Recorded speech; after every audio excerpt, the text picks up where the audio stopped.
Hi, I'm Heather Hubbard. I went from being a lawyer and partner at one of the largest firms in America to becoming an online personality and successful entrepreneur. I know what it takes to rise to the top.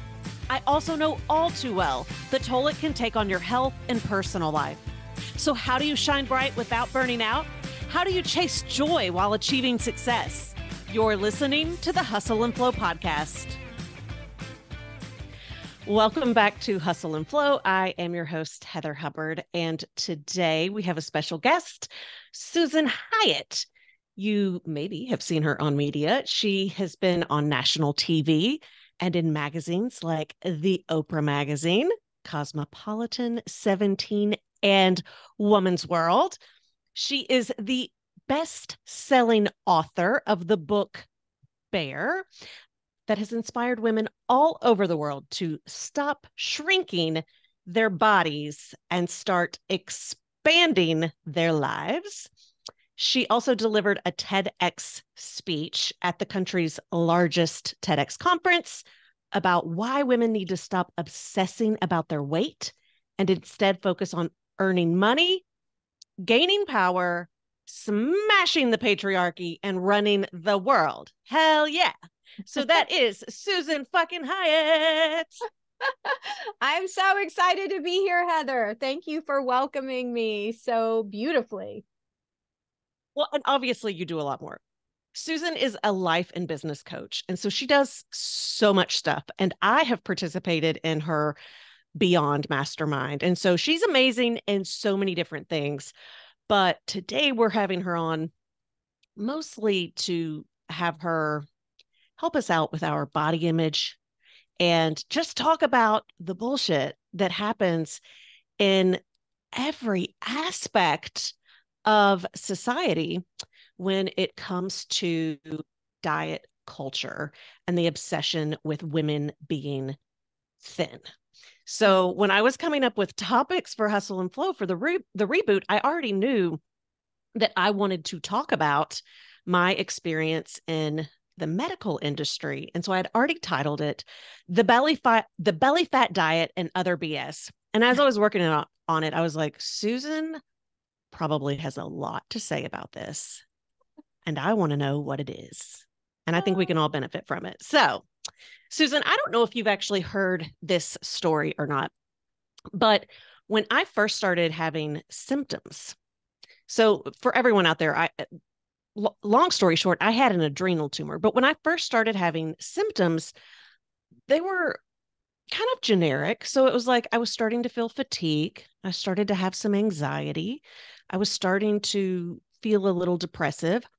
But the thing that like really caught my eye was I started gaining weight at a very fast pace. And it was mostly in my middle.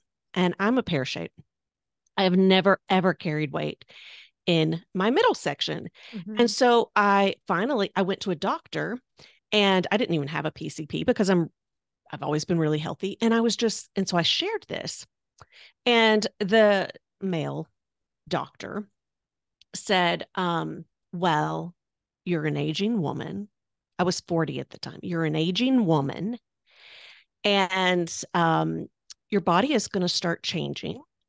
And it may happen overnight like that, like 15 pounds in 2 weeks. And I was like, but I've not changed my diet and I've not changed my exercise. I wasn't exercising, but like I hadn't stopped. You know what I mean? Like I just never was. And essentially, at the end, he just prescribed me the book, The Belly Fat Diet. Wow. A doctor prescribed me the belly fat diet because a 40-year-old woman walked into his office and had gained weight in a few weeks, in her midsection. And so I'm just curious.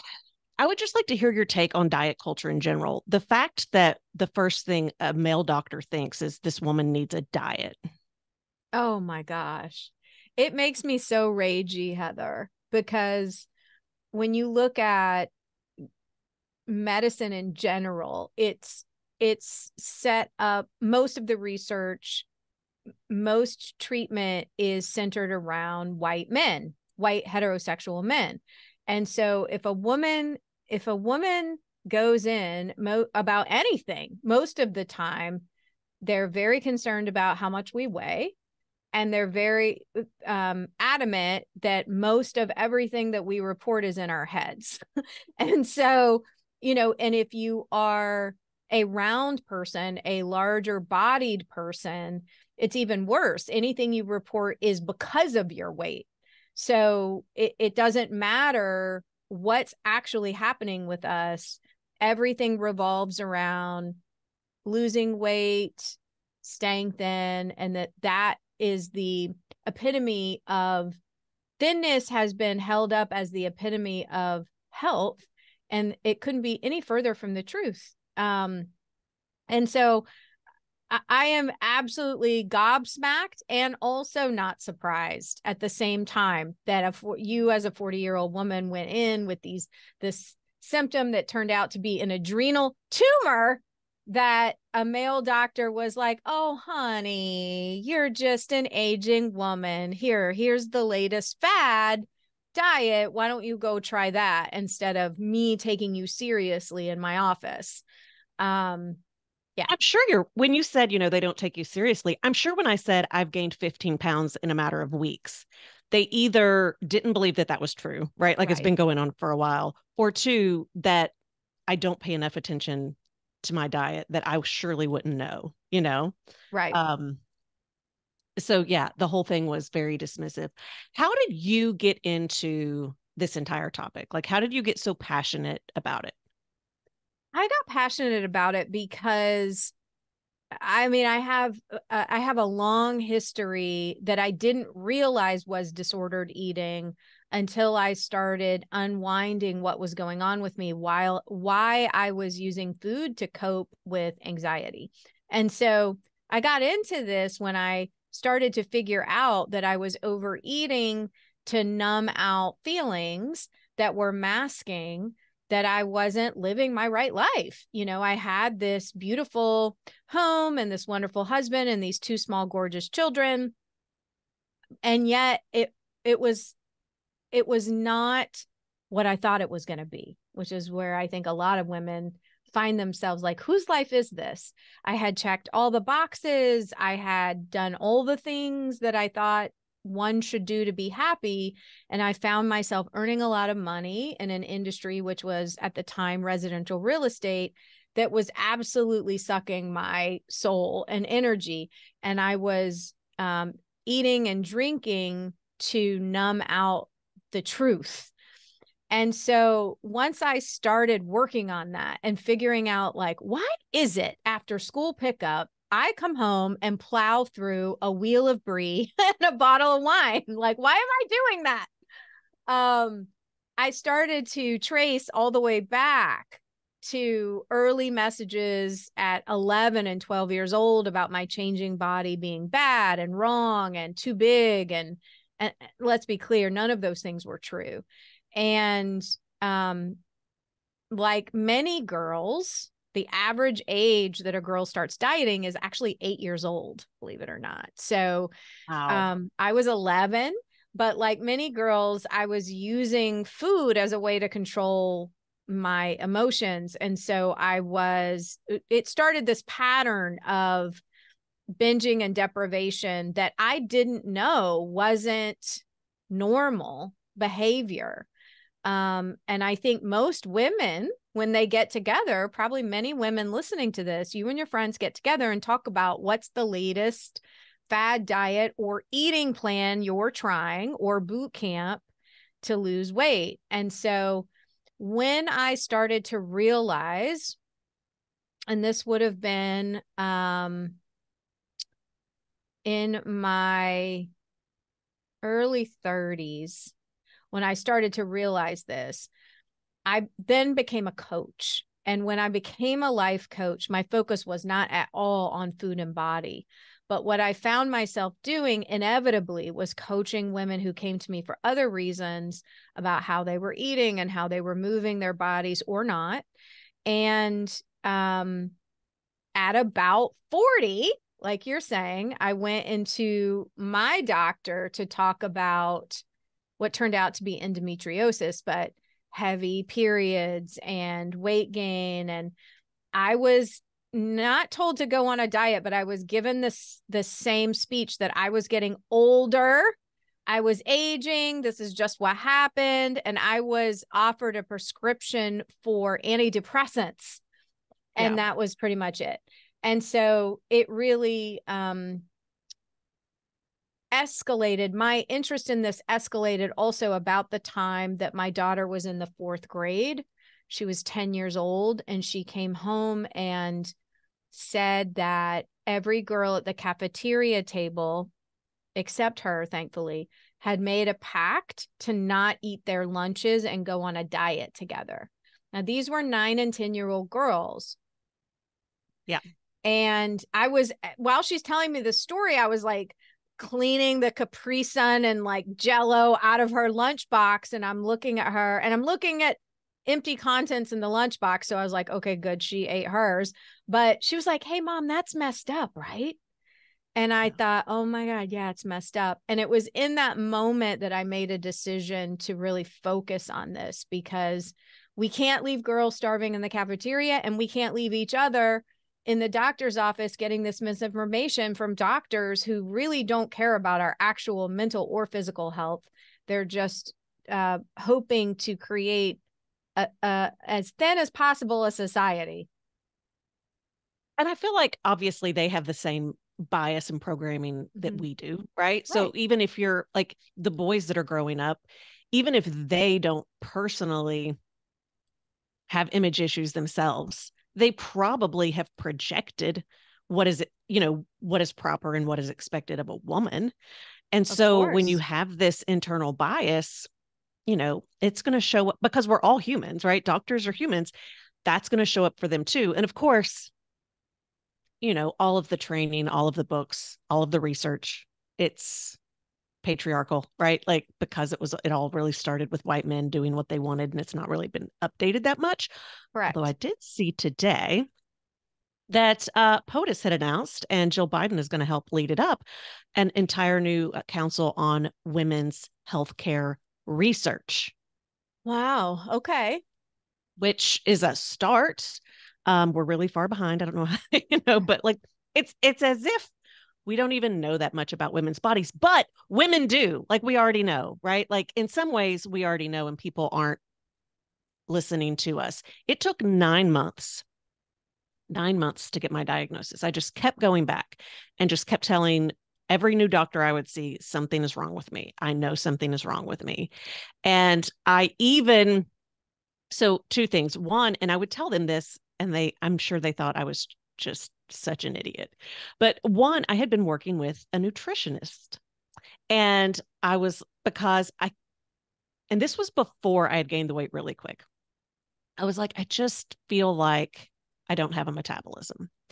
And it drives me crazy that no matter what I eat, it seems like am always the same weight. And so she worked with me on mindfulness stuff related to food.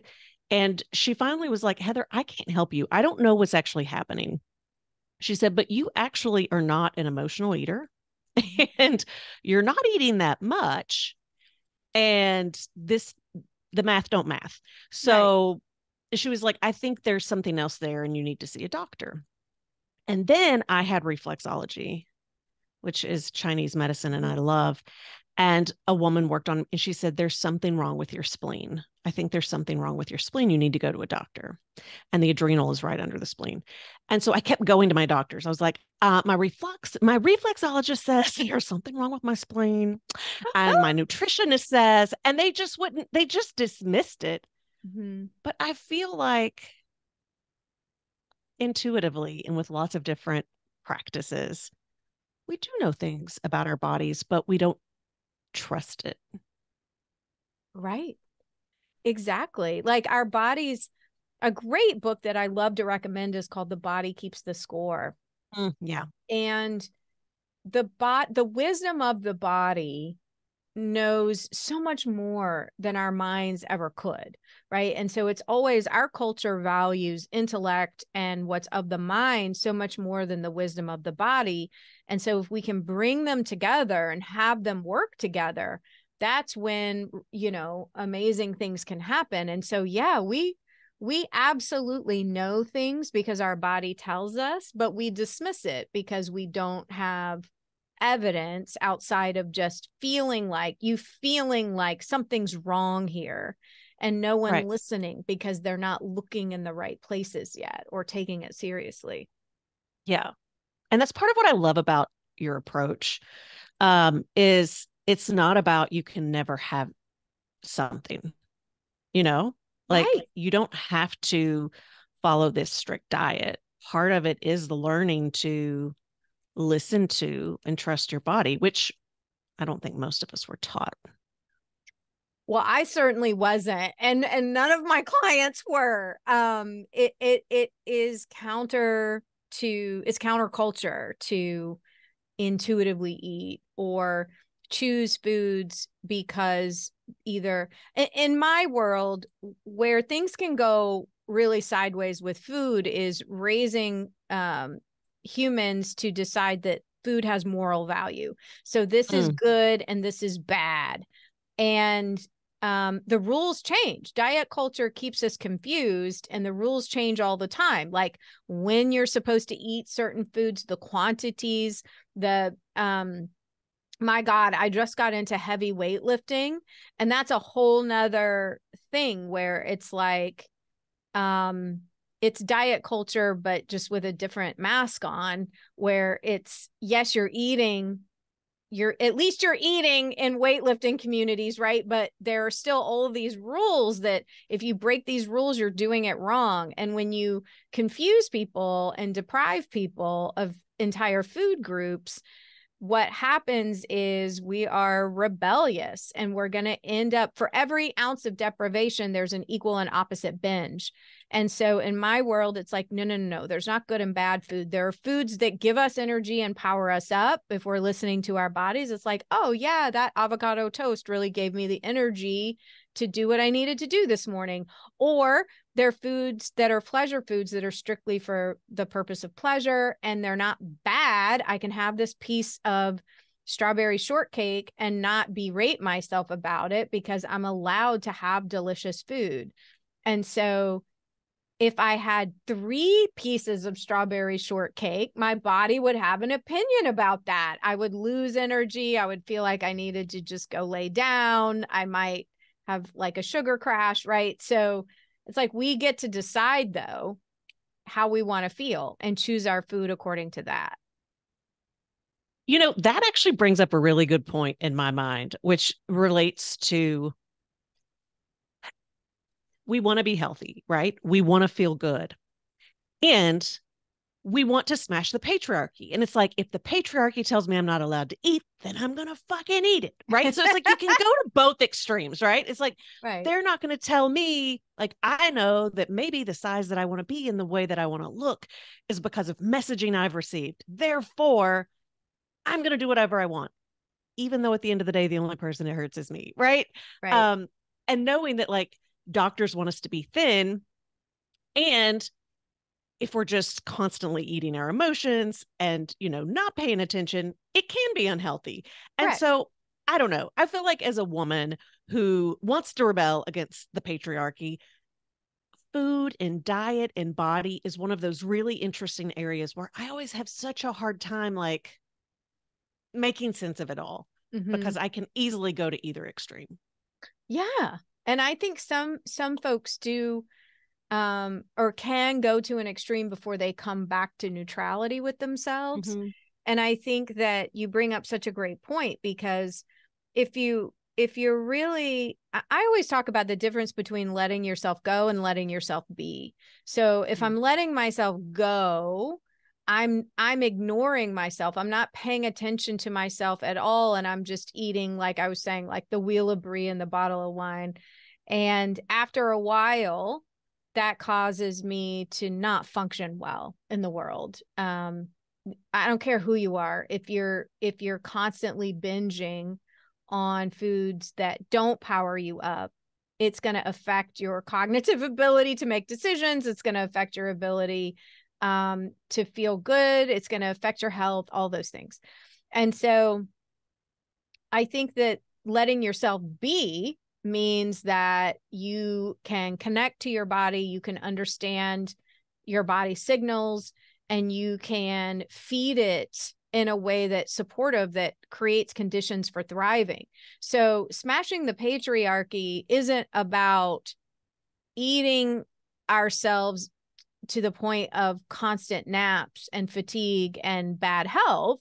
Fighting the patriarchy is like, in my opinion, like, let me figure out what kind of power plan I need so that I have the energy to disrupt rules, systems, laws, ways of being in the world that are not set up to for me and you and oppressed groups. So I think that it can get tricky because what you were saying is we're all raised to dress, adorn ourselves, and appear a certain way for the male gaze. And so now it's like, no. How do I want to look for my own gaze? Like, I don't care about the male gaze, and unwinding that. And it takes a long time, if not a lifetime. Yeah. Yeah. I mean, I just feel like every holiday, and we're getting into the holidays, right? Like, that's when comments tend to be made, not just to women, to men too, at least in my family, about how they look, Oh, which yeah. can go both ways, right? It's like, Yeah. it can be, oh, you look great because you've lost weight, Mm-hmm. or you're working out. And it's just, yeah, it's really interesting that that is one of the first things that we do, whether we mean to or not, is to judge people based on the way that they look, as if we're all supposed to be performing for each other, the Right. gaze of each other.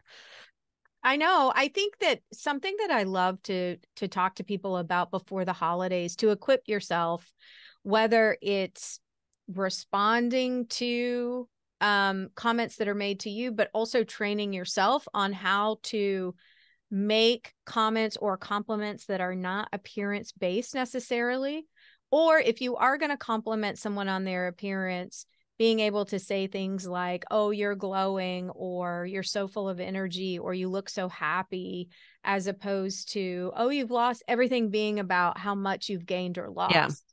And I I like absolutely that. grew up in a family where everything was about who had gained and who had lost. It still is. You know, if I talk to Yeah. members of my family, the first thing they want to report about other people is how much weight people have gained or lost.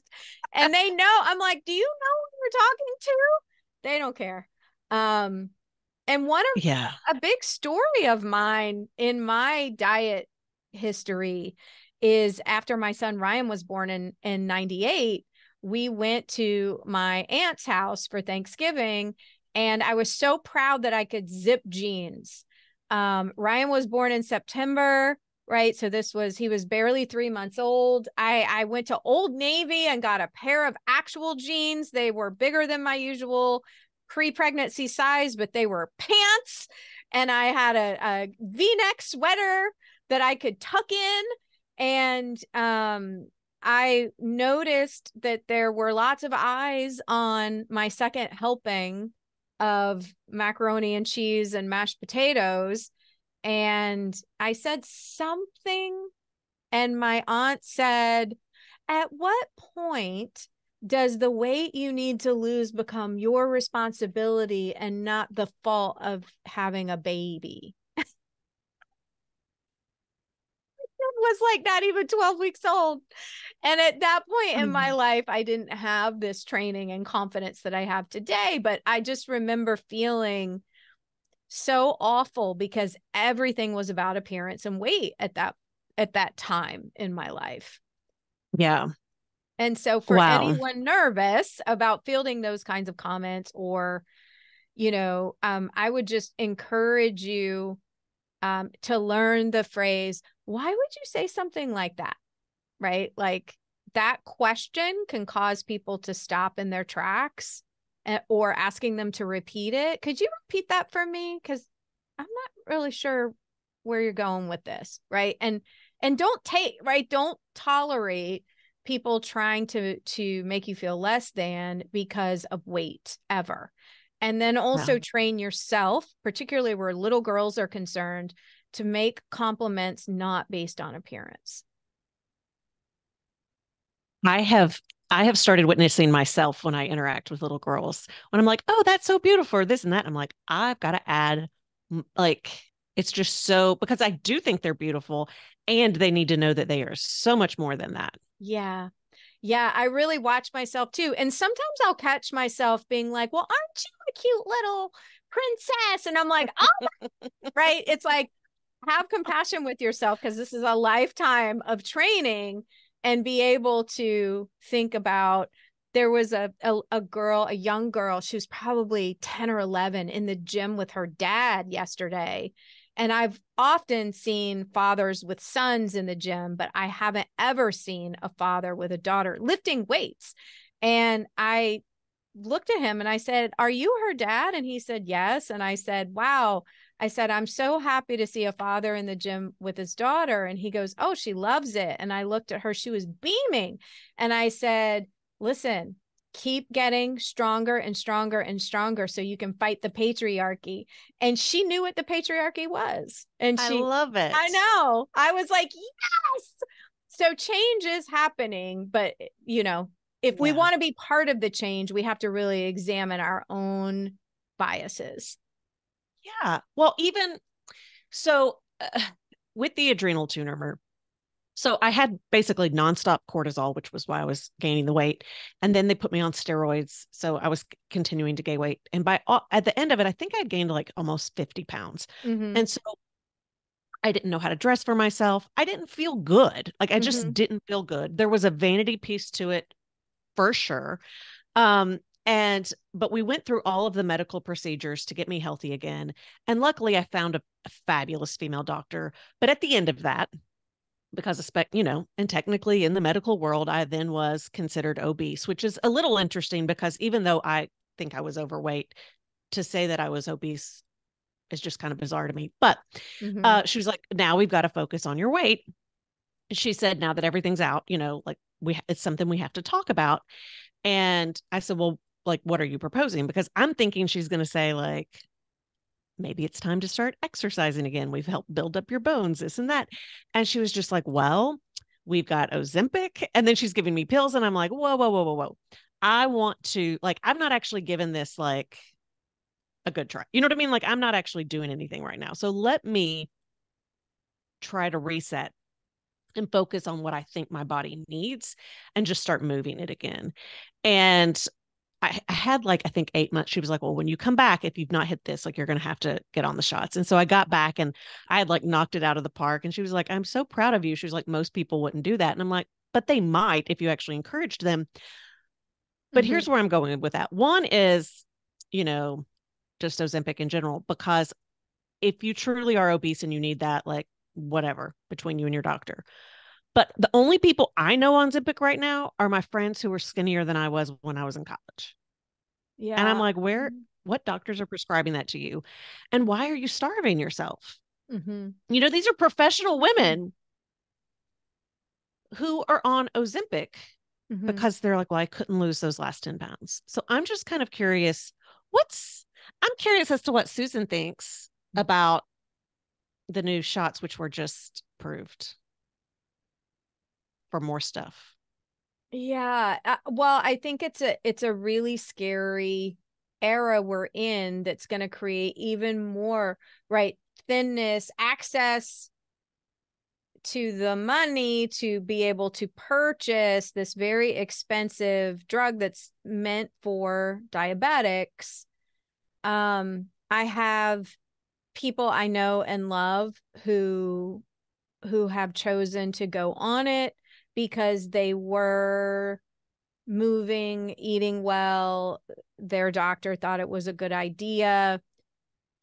Like you said, that's between you and your doctor. For people taking it for vanity purposes, I get absolutely fucking ragey about it. I mean, it absolutely makes me furious that we are still willing to harm ourselves so that we can be as thin as possible. Think about that. So you're willing to take a drug that has, it is proven to reduce your muscle mass. It is proven, right, to give you Ozempic face. It is proven to do all of these things that aren't great because you actually don't need the drug. You're willing to do that so that you can take up as little space as possible because you think your value and the way to look as good as possible is to be as skinny as possible. It makes me sad. It makes me absolutely sad that women are spending $1,200-$1,500 a month for something that's going to reduce their muscle mass. And then, right, if you are, every bit of research shows that I'm 50, right? From now on, I should be concerned about not losing muscle mass. And it is absolutely proven to cause you to rapidly lose muscle. But who cares? Because, right, you're going to lose 10 pounds. It's like it's this magic pill. And I'm like, if it's kind of like starving you, it's not really a magic pill. And you would never be able to come off of it. And I'm always like, I'm like going back to like the 90s and 2000s. I don't even remember what they were all called, but like there were also FDA approved like medicines and shots, and then horrible, horrible side effects. And, you know, they got money with class action lawsuits, but I'm just, it worries me how the vast majority of conversations that I've had with women around this topic, it's just so like, I don't know, it's kind of like Botox or this, and I have issues, but it just seems very much like we're not having real conversations around like, one, why are we doing this? And two, is this what our body needs? That was the other thing I told my doctor. And I think goes back to the trust and the intuition and just really being kind to yourself and trusting yourself is, you know, I had just gone through something that for over like where my body had changed. And for 3 years, you know, I was constantly having these hormonal, like, you know, because cortisol is like a hormone where it was like my body was so fucked up. The last thing that I want to do is fuck it up even more. My muscles thinned, my veins thinned, my bones thinned, all of that thinned because that's what nonstop cortisol does. And maybe we'll find out that's what Ozempic does too. But I was having to go in to osteoporosis centers with like 80-year-old women. And I was like doing what they were doing. And it's like, why would I purposefully do that to myself? Because, right, because you believe that thinness is above all else. And like every bit of media tells us that. And let me tell you something, in the late 90s, my God, I can't believe I've forgotten the name of it, but I used to take these diet pills. My God, they had ephedrine in them. And the FDA took them off the shelves because they were causing heart attacks. My sister and I were both taking them. And do you know what I did when they said, hey, like the FDA is pulling these off the shelves You starting went and whatever day? stocked up. Oh, yeah. I went to every Walmart, every whatever. Like, did I heed the warning that I could die? No, I did not. And so the women who today are doing the Ozempic shot, I guarantee you I would have been that person. So when you hear me getting ranty about it, it's because I care about people and I understand the mindset that goes into being willing to do that to yourself. And like it's not a shaming perspective. It's a sad, really, right? it's a sad, like I look back on my former self and I just want to give her a big hug. Like she was running around town in her minivan, stocking up on a drug that was causing heart attacks and death. And that I thought my worth as a woman was higher if I could maintain that gene size. And so that's what that's what we have to look at, like that you're willing to give yourself these shots that could potentially really harm you. And it just goes to show that the male gaze remains. I know Oh, wow. Yeah, we're definitely out of time. So my final thought, and then I'll invite your final thought. My final thought is just you know your body, and the more you can start listening to your body, the better off you're going to be so that you can advocate for yourself, whether it's with yourself, right? With your Mhm. own thoughts, whether it is with medical providers or anyone else. But really, when you're in tune with your body, you also can love it. I feel like so much easier and so much better. Any final thoughts from you, Susan? Yeah, I would say that that's got to be the number one thing, that it is a compass. So if you pay attention to your body, it's with you 24/7, right? So it can help you make decisions. It can tell you yes to things, it can tell you no to things. That intuition that you have is so valuable. And so lean into learning how to pay attention to the body signals, and just about every aspect of your life will improve. Right. So go buy the book Bear. But again, you've got a lot going on. How can people find you? And I would love for you, if you've got a moment, to share with them because I just saw that you're doing Festivus Fuck again. And I Yes. think everyone can benefit from that. Yes. So my website is susanhyatt.co. On Instagram, I'm at Susan Hyatt, and same as Facebook. And every year I run a 5-day free mini challenge called Festivus Fuck This. And it's about reclaiming the holiday for yourself and stop over efforting and making the holiday magical for everyone else. We want some of that holiday magic for you. And so it's about reclaiming your time and your autonomy. Which is tied really to that image thing too, right? Like it all goes together. It absolutely all goes together. I love it. Thank you so much for coming on to the show. Appreciate it so much. Thank you, Heather. This was a delight. Thank you so much for joining me for this week's podcast. If you're watching on YouTube, give the episode a like and leave a comment below so we can keep the conversation going. Also, be sure to subscribe to the channel so you never miss a future episode or announcement. Listening on Apple, Spotify, or another podcast app, you can watch the video and join in the after show conversation by visiting hustleandflowpodcast.com.